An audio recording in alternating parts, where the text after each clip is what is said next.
আসসালামু আলাইকুম ওরহমতুল্লাহ। বাংলাদেশের অর্থনীতি এখন কী অবস্থায় আছে সেটার একটা সিম্পল ইন্ডিকেটর হচ্ছে বাংলাদেশের জিডিপি গত বছরের তুলনায় 1/3 নেমে গেছে। বাংলাদেশে এখন অস্থিতিশীল, অবৈধ, অনৈতিক একটা সরকার আছে, যেটা জনগণের ভোটে নির্বাচিত না, এবং যেটা যে কাজগুলো নেবে সেই কাজগুলোর কোনো আইনি ভিত্তি নাই।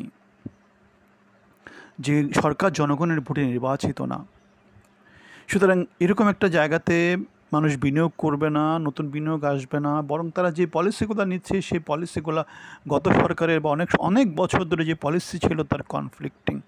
সুতরাং এই অবস্থায় বাংলাদেশে নতুন বিনিয়োগ আসবে না, বাংলাদেশের ইকোনমি স্থবির হয়ে যাবে। সেটা আমরা এই সমস্ত ইন্ডিকেটর থেকে দেখতে পাই যে জিডিপি অনেক কমে গেছে, বাংলাদেশের শেয়ার মার্কেটে বিশাল ধস নামছে, ব্যাংক বিমাতে খুব অচল অবস্থার মধ্য দিয়ে আছে, কলকারখানায় উৎপাদন অনেক কমে গেছে। এবং সে কথাটাই আমাদের অর্থ উপদেষ্টার অন্যতম, যেটাকে বলে অ্যাডভাইজিং বডি, মনিরুজ্জামান বা আনিসুজ্জামান, তিনি এই কথাটা বলেছেন।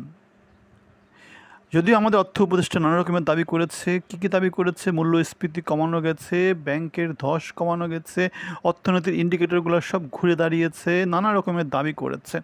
এখানে একটা জিনিস মনে রাখতে হবে, বাংলাদেশের জিডিপি প্রজেকশন যেহেতু অনেক কমে গেছে, সেখান থেকে এটা এখন বাড়তে পারেই। এখন একটা জিনিস কি, মানে পড়তে পড়তে পড়তে পড়তে এত নিচে নেমে গেছে যে সেখান থেকে আর নিচে নামার কোনো সুযোগ নাই, সে জায়গা থেকে এটা বাড়তে হবেই। হঠাৎ করে 6-7 মাসে এত নিচে পড়ে গেছে, সেখান থেকে একটু বেড়ে যাবেই।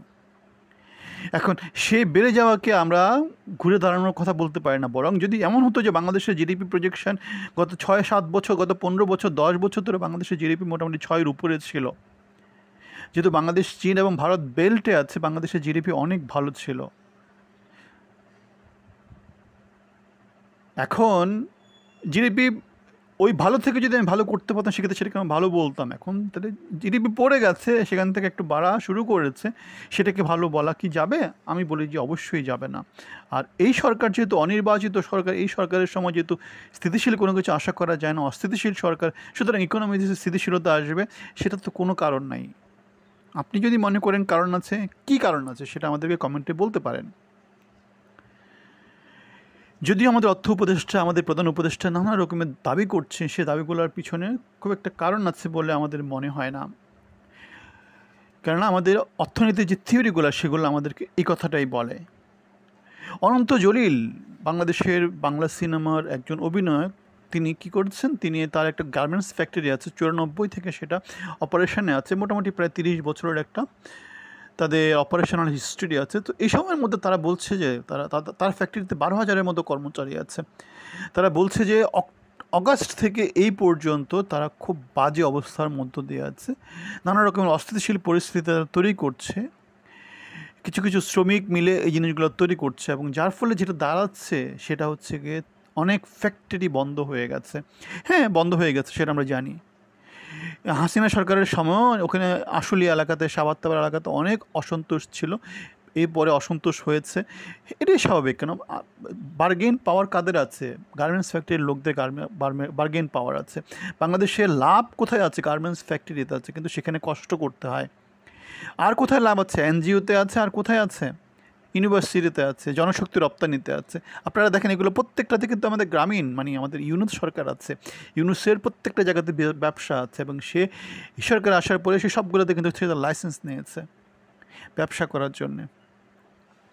সুতরাং গার্মেন্টসের লোকজন বার্গেন করতে পারছে, কারণ হচ্ছে তারা বাংলাদেশের ইকোনমির খুব বড় একটা পার্সেন্ট, মানে মেজরিটি পার্সেন্ট, 70 থেকে 80% তারা বাংলাদেশের ইকোনমির কন্ট্রোল করে। মানে বাংলাদেশের যে রপ্তানি বাণিজ্যের 70-80% তারা কন্ট্রোল করে।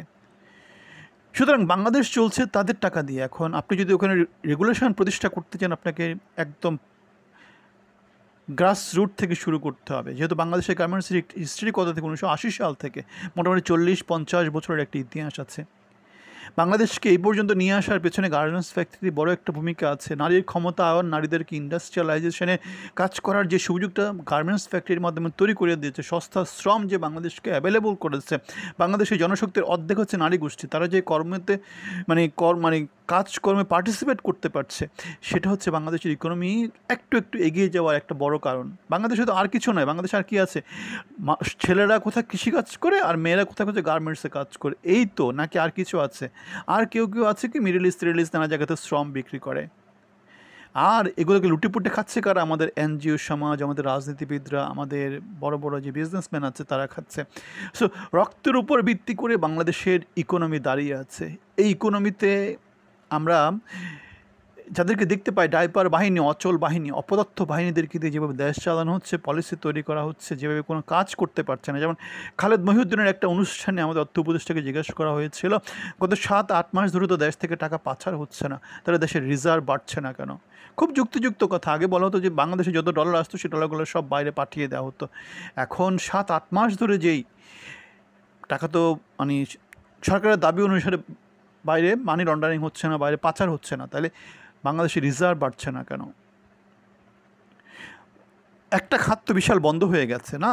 এখন যে কাজগুলো বলছে আমদানি রপ্তানি বেড়েছে, এটা ওটা অনেক কিছু বেড়েছে, সে কাজ তো আগেও হতো না। বাংলাদেশ চলছে কীভাবে? বাংলাদেশ চলছে একই কাজ দিয়ে, বাইরে থেকে জিনিসপত্র আনতে হয়, খাদ্য আমদানি করতে হয়, খাদ্য রপ্তানি করতে হয়, কাঁচামাল আনতে হয়, কাঁচামাল রপ্তানি করতে হয়, বিদ্যুতের জন্য তেল কিনতে হয়, তেল, এগুলো বাংলাদেশে আগেও ছিল। এখন গত 7-8 মাসে কি হয়েছে? চেঞ্জটা কি হয়েছে? একই কাজগুলোই চলছে, সাথে একটা জিনিস বন্ধ হয়েছে, সেটা কি? তাদের দাবি অনুসারে মানি বাইরে যাওয়া বন্ধ হয়ে গেছে, ডলার বাইরে যাওয়া বন্ধ হয়ে গেছে। তাহলে এই রিজার্ভ বাড়ছে না কেন?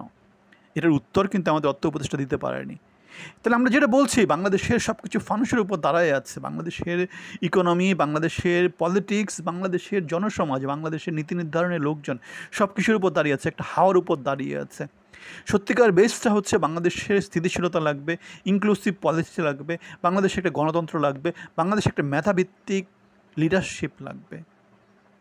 যে প্রশ্নের উত্তর আমাদের অর্থ উপদেষ্টা, সে নাকি 80 বছর 90 বছর ধরে অর্থ নিয়ে কাজ করেছে, এটার উত্তর সে দিতে পারছে না। স্বাভাবিক, উত্তর দিবে কোত্থেকে? উত্তর দেওয়ার তো একটা কারণ নেই, কারণ একই কাজগুলো চলছে। এখন বাংলাদেশে মানি লন্ডারিংটা কমে গেছে তাদের দাবি অনুসারে, তাহলে কই গেল? রিজার্ভ বাড়ে না কেন? রিজার্ভ বাড়ে না কেন? বরং বাইরে থেকে টাকা আসা বেড়েছে। পেমেন্টের কথা যা যা কিছু বলতেছে, সে কাজ তো আমরা আগেও করতাম। পেমেন্ট তো ঋণের পেমেন্ট করতে হবে, সুদের পেমেন্ট করতে হবে, রিশিডিউল করতে হবে, আমরা আগেও করতাম।